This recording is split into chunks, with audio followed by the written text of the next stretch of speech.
What's up everyone, welcome back to a brand new video.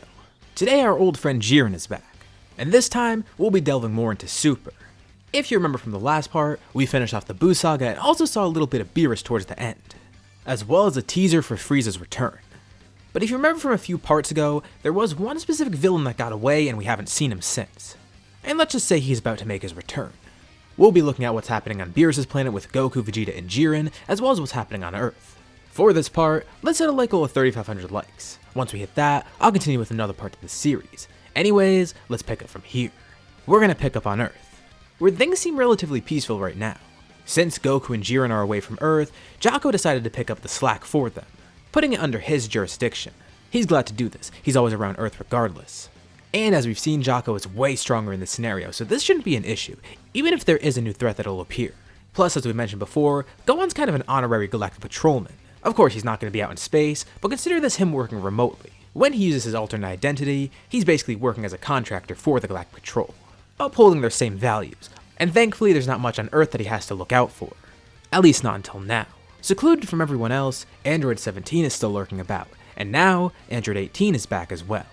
They've been planning an attack, a way to enact their revenge. And it's not like they've just been sitting around, no, they've been training, for the sole purpose of getting that revenge.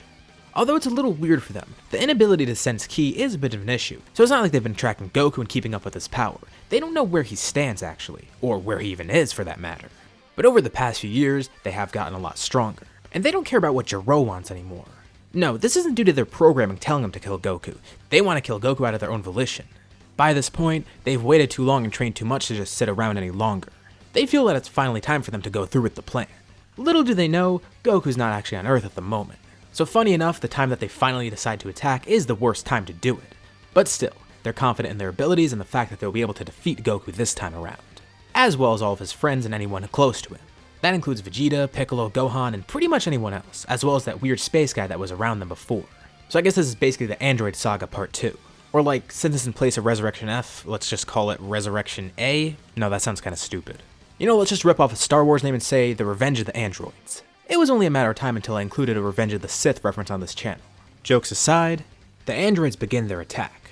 Although they're in a weird spot because they don't really know how to find the fighters if they can't sense them, but they do have a plan to draw them out. They head towards Capsule Corp, destroying the city around it, heading towards the actual building itself. It's a deja vu of when they arrived before, except this time it's a different city that they're attacking. The androids have their fun but slowly get closer to Capsule Corp as they hover above the building. While they just threw ki blasts into the city for fun, here they're actually planning to destroy the whole building. Citizens look on as the two androids hover above the building, placing both their hands out. As quickly, they fire a massive barrage of ki blasts. The entire city shakes, while also coated in bright light from all the explosions. After a couple seconds, all the light and smoke dissipates, and it appears that Capsule Corp is completely unharmed. The building doesn't have a scratch.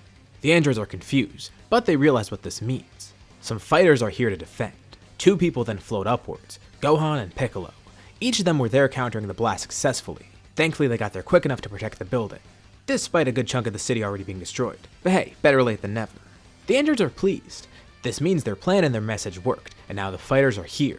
Well, at least two of them are, but it seems others are coming soon.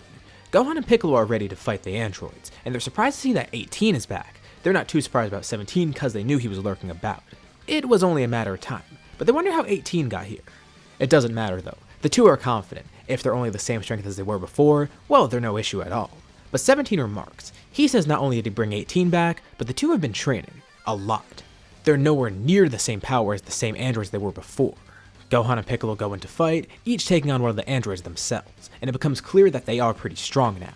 The power gap isn't as huge as it was during that saga, but still, there is enough of a gap where they can't defeat them. Even if the two team up against one android, it's not enough. It's a bit concerning, but as long as the other fighters come and help, they should be okay. Hopefully. For now, they continue fending off the twins. They start off by launching a Hellzone grenade, with each of them doing their own version of it.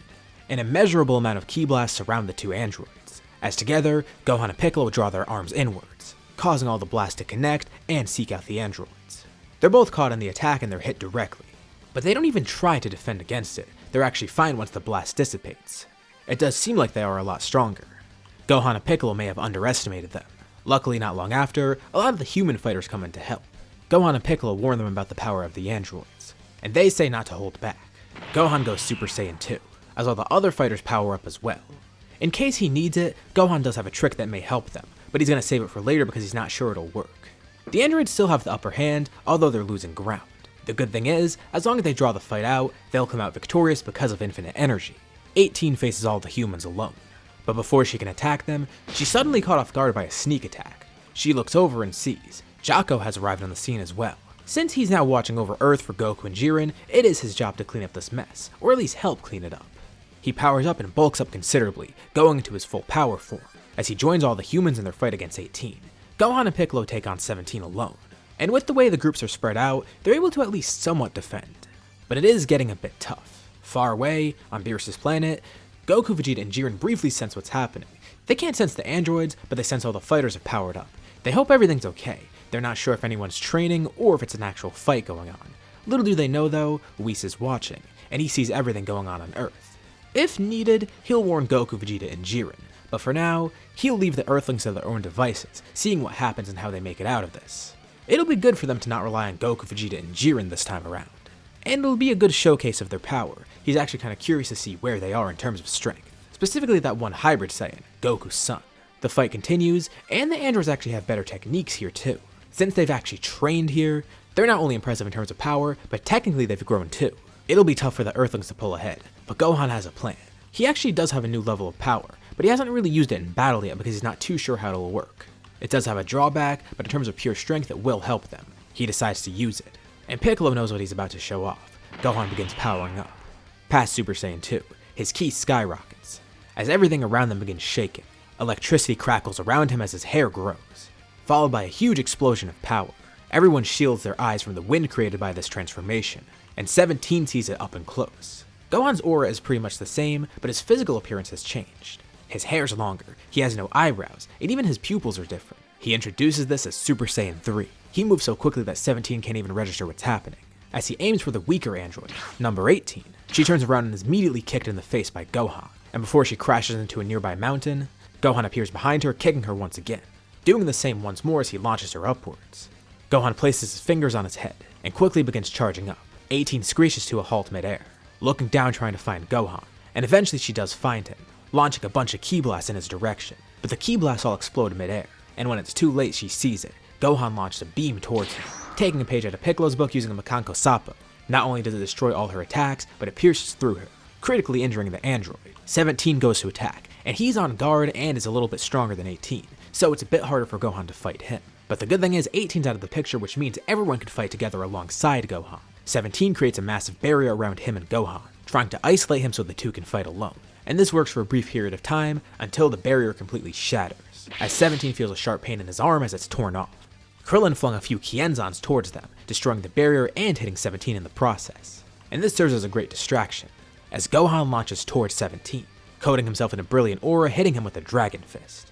This launches the android towards Piccolo, who catches 17 with one hand and places another hand on his chest. Point blank, he launches a blast right through 17, finishing the job. 18 is still alive, but thankfully she's been critically injured already, so she's dealt with as well. The Earthlings came out victorious, thanks to help from Jaco, Piccolo, and Gohan. And Whis has been watching and he's pretty impressed.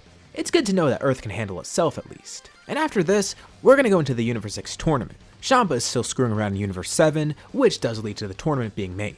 As you'd probably guess, the team's going to be different this time for Universe 7. Of course, Goku and Vegeta are still on the team, but as for the next 3 members, it's not going to be the same. Obviously, Jiren's a good pick to join the team, as well as Gohan. They do need one more fighter, and Jaco decides to volunteer. He had fun against the androids, and while he shouldn't really leave his post, the tournament's not going to be that long. Plus, it's for the safety of the universe, so it's actually better for him to join, at least in his eyes. Lucky for him, he's the first one up, facing off against Batamo. It's weird because it seems like Batamo doesn't take any damage from any of Jaco's attacks. And out of frustration, Jaco begins attacking him rapidly. The punches aren't actually doing any damage, but Jaco notices that it lifts Batamo off the ground. Wait, he could use this to his advantage. If he continues doing this, he can knock him out this way. Batamo is suspended in the air and launches himself upwards, seeing what Jaco's doing and smirking. But Jaco already knows a way around this. He jumps up too and hits Batamo with a powerful kick, briefly going into his full power form. This stretches Batamo out, slingshotting him out of the ring. Jaco takes the win here and is up against Frost next. This isn't going to go too well for Frost. Jaco is suspicious of him from the get-go, despite him looking good on the surface. The fact that he looks like Frieza doesn't really sit well with Jaco, but he puts it aside. Although his suspicions were correct, Jocko has really good eyesight as we know, and he notices a brief glare from something under Frost's wrist. He gets a closer look and sees that there's a needle there, grabbing Frost's arm and lifting it up. The ref sees, and Frost is disqualified. Jocko has no reason to fight him if he's gonna cheat. Next up is Magetta, and this one's kind of a draw. Jocko is able to come up with a good insult, but I feel like it would be too late because by that point, Magetta would have smoked him out with all the steam, tiring Jocko out, causing him to forfeit. But that's not too big of a deal. I mean, Jocko is pretty strong, but he is the weakest on the team here. They still have 4 very strong fighters left. Vegeta's up next against Kaba, and there's no real reason for that to go any differently. I feel like he would probably try and form the same bond with Kaba, and he also learns that Kaba's part of some elite army. Protecting his part of the universe. It's kind of like the Galactic Patrol in a way, reminding him of Kakarot and Jiren. It's weird how similar the two universes are, but this isn't where the similarities end. The fight between these two goes normal. Kaba gets Super Saiyan and Vegeta ends up winning, leading him to facing Hit, which causes Vegeta to get eliminated because there's no way he could defeat Hit. But luckily, the person up next is Jiren. Hit's actually pretty surprised to see Jiren, and vice versa. Jiren comments that he doesn't have anyone like Hit in his universe. As a Galactic Patrolman, he knows a lot of the different races in Universe 7, but he's never encountered someone like Hit. It must be a symptom of a lot of the planets being destroyed in Universe 7. But another thing that he notices is that Hit is an assassin, which he doesn't take too kindly. He is a Galactic Patrolman after all, and comments that in Universe 7, he would arrest Hit. This makes Hit chuckle. He wonders if Jiren is actually even powerful enough to do that.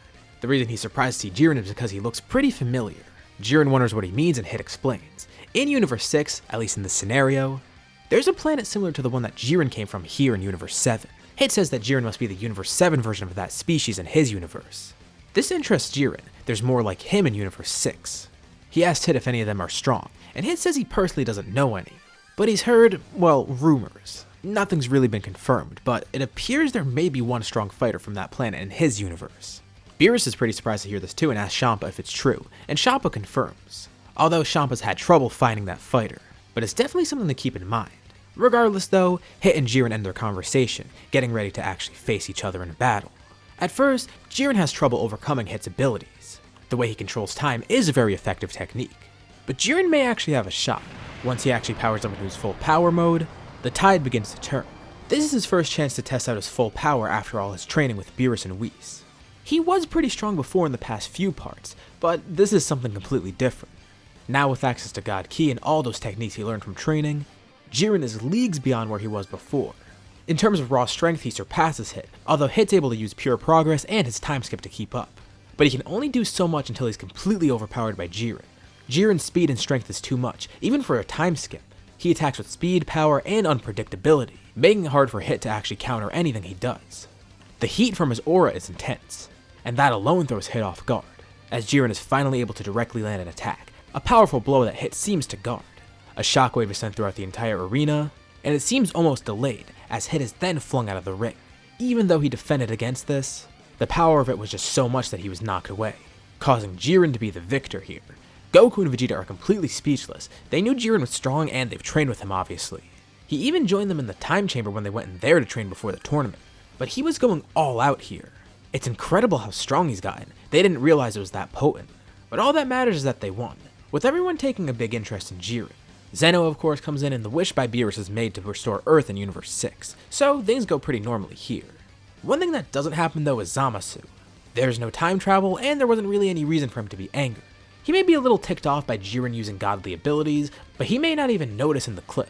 If anything, he'd probably be more pissed at Hit for screwing around with time. But Jiren had no clear change like a Super Saiyan God would, so Zamasu might not even pick up on the fact that, hey, this dude's using God Ki. So luckily for everyone, including Zamasu, that arc is pretty much negated. There's no reason for it to happen. And no, we're not actually going to head to the Tournament of Power right after this. There's something I teased in the last part that's about to happen next. Frieza is in his cell one day, as he has been for the past couple years. It's maximum security, and there's no way for him to escape. There's nothing for him to do either. So far he's been training his brain, but that's really it. In terms of the time that this is actually happening, let's say it's during the Universe 6 tournament. The Galactic Patrol's guard is kinda down, and this posed a perfect opportunity for someone. In Frieza's jail cell, out of the blue his power suddenly returns, as well as him going back to normal size. A hole is breached in the wall, sucking Frieza out into the vacuum of space. It's not like this is gonna kill him or anything. Frieza can survive in space, but he's just wondering what happened here. Who cares though? He's free and that's all that really matters. He flies off, thinking of his next move, when suddenly he encounters a ship. A voice in his head tells him to board the ship, knowing Frieza's name. Frieza's intrigued, but he asks why he shouldn't just blow up the ship right now and go on his merry way. And the voice tells him that Frieza has a potential new ally. This was the guy that helped him escape. If Frieza tries to blow up the ship, well, that wouldn't pan out too nicely for the Emperor. He's already seen a taste of this guy's power. So, Frieza boards the ship out of curiosity. He sees a former soldier of his piloting it, which is really weird, but in the back there's someone different that he's never seen before.